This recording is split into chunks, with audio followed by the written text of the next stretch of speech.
everybody. So this video is for the summary of lesson number 28, can and can't.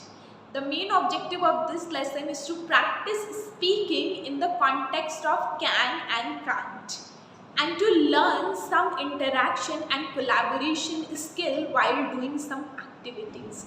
So you are going to start the session by playing a game that will be pyramid game, where you are going to give the instructions by dividing the class into two teams.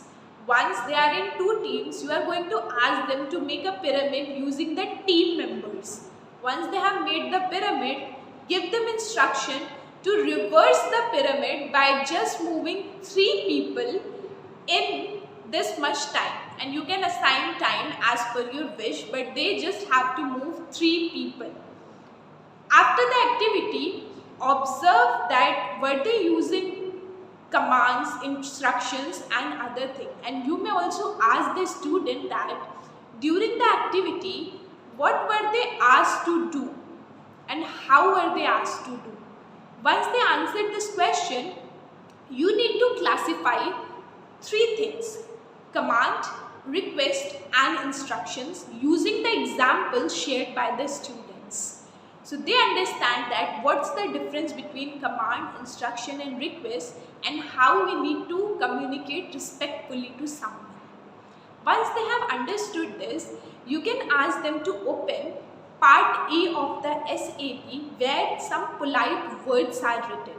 So they are going to read it and they are going to understand the uses and example of those polite words. After that, you share the use of can in many ways. So how can we use can and how can we use can't? Once you have shared, check the understanding by asking the students to share the response of exercise B with their partner. They don't have to write anything, they just need to share it verbally. Once they have shared, ask them some questions to check their understanding. After that, ask them to share their partners can and can't. And once they have shared their partners can and can't, ask them to think about an imaginary superhero. Once they have thought, call one person on the stage and ask that person to share about his superhero. And you can take the lead first and share about the superhero.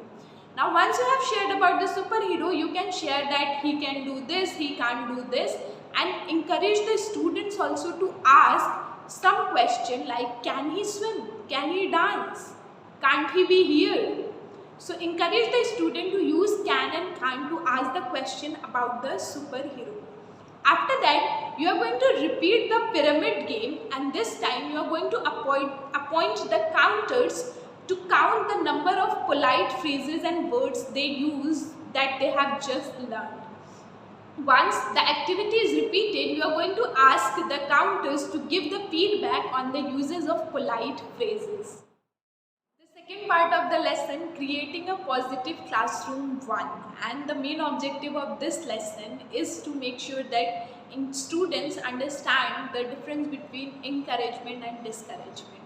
So you are going to start the lesson by sharing the objective and asking the student that why is it important to learn this topic.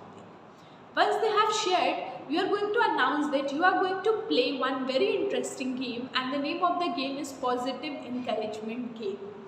Then you are going to instruct that how are we going to play the game. First you will call 2 members on the stage.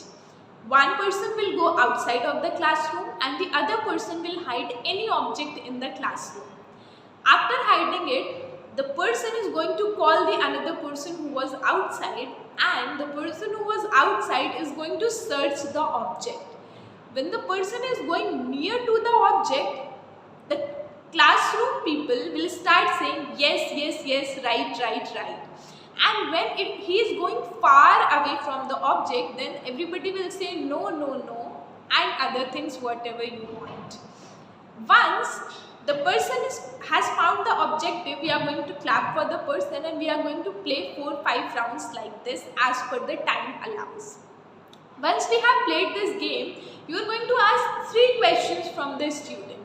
First question, how does it feel to be booed by your classmate?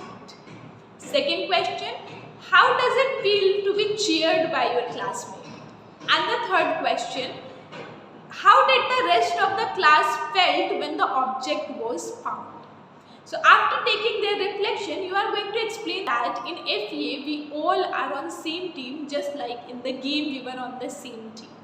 And if we help each other, if we talk with each other nicely, we can lead to good success in our life. And related to this only, you are going to write firefighter on one side of the board and firelighter on another side of the board. And then you are going to explain the meaning, what firelighter is and what firefighter is. Once you have explained the meaning, you are going to play one small activity, example rush, where you are going to call two students on the board. One person will write in the column of firelighter and the another person will write in the column of firefighter. And they are going to write what a firelighter might say or do and what a firefighter might say or do. Example, firefighter can say you can't do it and firelighter can say you can do it. And like this, more students will come and write the example what a firefighter or firelighter might say or do. Once they have completed this, you are going to do think, pair, share activity where you are going to ask two questions. The first question will be, why do some people try to mock others and put out their flame? Why do they do this? And the second question will be, how do you feel when you inspire others to do their best? Once they have answered this question, you are going to divide the student into group of 4.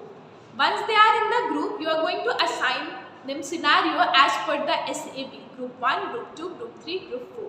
Once you have assigned the scenario, ask them to prepare the role play about firefighter and firelighter as per their scenario. Once they have prepared, they are going to perform the role play in front of the class. And then you are going to ask 2 more questions from the students. The first question is, when was the last time you behaved as a firefighter in your life? Second question will be, how can we become firelighter in our classroom instead? After taking their responses, motivate them to be the firelighter in the classroom. And for the next part, revise any previously learned topic which your student needs extra support.